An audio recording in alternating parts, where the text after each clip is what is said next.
This is a 1976 Bill Brigden Canoe. It belongs to a friend's parents.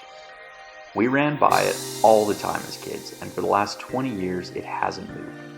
We decided it would be a good idea to fix it up and take it back to its glory. The canoe was stored on the ground outside with a tarp on it, and having the tarp right against the hull caused damage to the fiberglass body.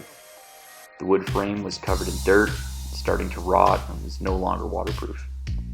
We sanded the wood and applied multiple coats of urethane. The hull was cleaned, polished, and waxed to restore the surface.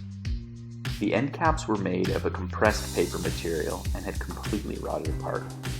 We started out by making a new galvanized cover and quickly decided it did not fit the look.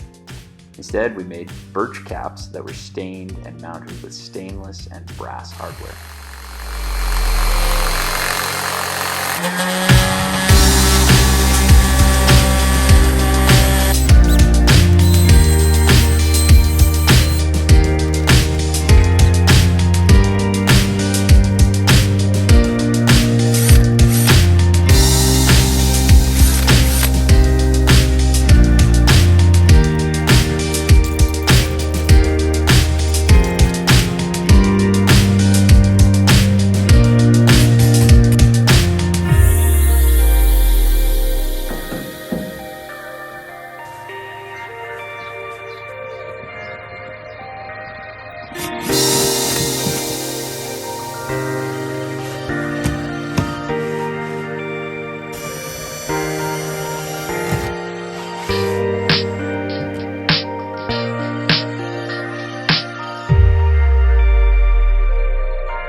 We remounted the original Bill Brigden insignia, and it was time to get out on the water.